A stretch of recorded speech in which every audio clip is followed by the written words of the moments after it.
We're going to Washington in the United States. In the early hours of this morning, there'd been a big flare-up there after peaceful protests had turned violent. Thousands continued to protest against the death of George Floyd at the hands of Minneapolis police. Law enforcement aimed pepper spray and tear gas at demonstrators who gathered at the Lafayette Square, which is not far from the White House.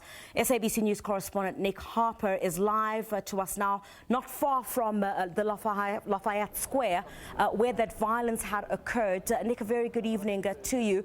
It seems like it's very peaceful where you are. Talk to us about your location and, as these protests continue, what the situation is like there. Yeah, Griselda, at the moment it is a very peaceful process taking place behind me. I am very close to Lafayette Square, which is the park just in front of the White House.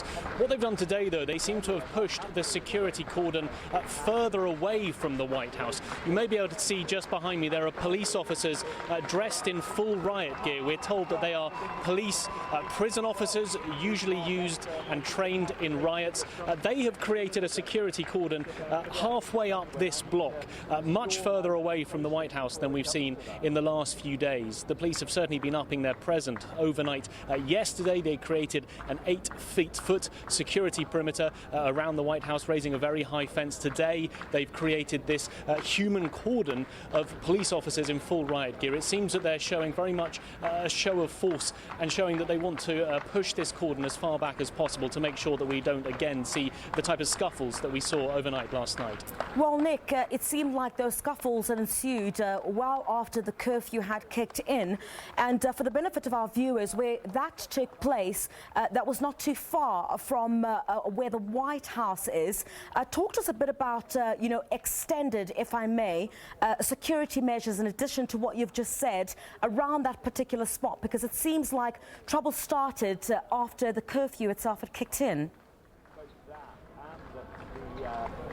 That's right. Well, I was out last night until about 9 p.m. local time. The curfew started at 7 p.m.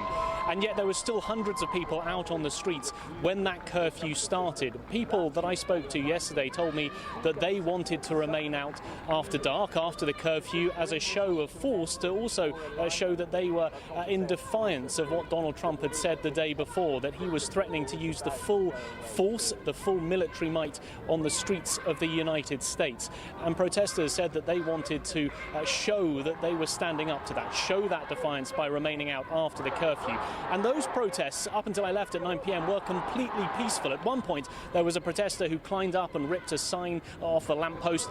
The crowd started booing that protester. Another time, about a dozen people threw water bottles over the fence at the police. They were also booed. They were shouted down by the protesters, who started chanting peaceful protest. That tear gas was used later into the evening as things got much darker.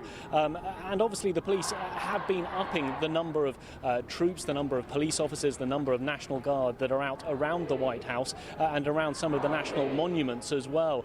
We saw a great number of National Guards lined up along the Lincoln Memorial, about half a mile from the White House. It has the statue of President Lincoln, who was the president here about 170 years ago. So they have been increasing their presence, and I think we're seeing that again today with this increased presence just behind me with those police officers in full riot gear. Yeah. Is the US president feeling a bit of the pressure, do you think, from what you're seeing on the ground there? Because it's already come under fire. Of course, you'd recall that he'd been accused of tear gassing peaceful protesters for a photo opportunity after he walked through Lafayette Square, which is not far from where you are, to the nearby St. John's Church. And what is the sentiment being shared in Washington pertaining to that and the US president's stance as these protests continue?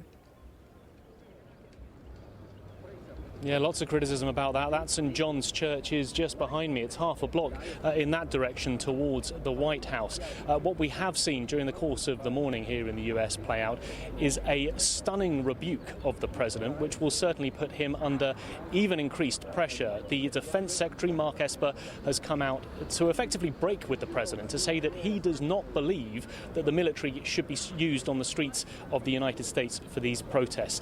To quote him, he said that they should only only be used as a matter of last resort, and we are not in one of those situations. This all surrounds the potential of invoking the Insurrection Act, an act dating back to 1807 that the president could potentially invoke. That would be an opportunity for him to put military on the streets of different states, different cities, if he feels that the situation has got out of hand and if the state governors, in his feeling, are not doing enough.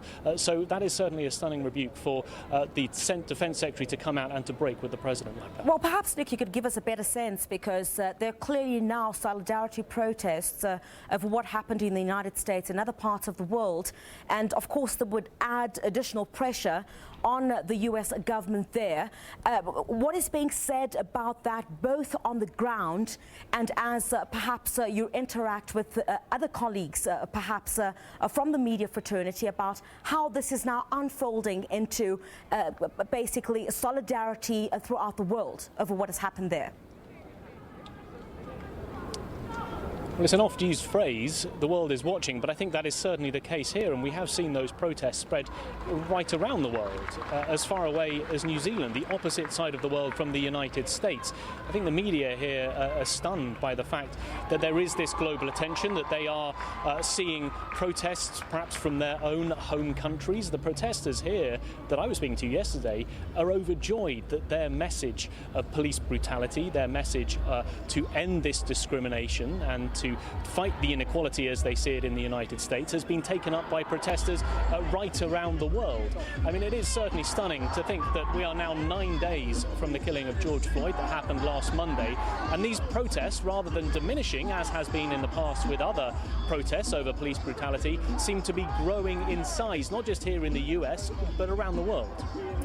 Nick, we really appreciate your time. Thank you very much indeed. You stay safe out there. SABC News correspondent Nick Harper.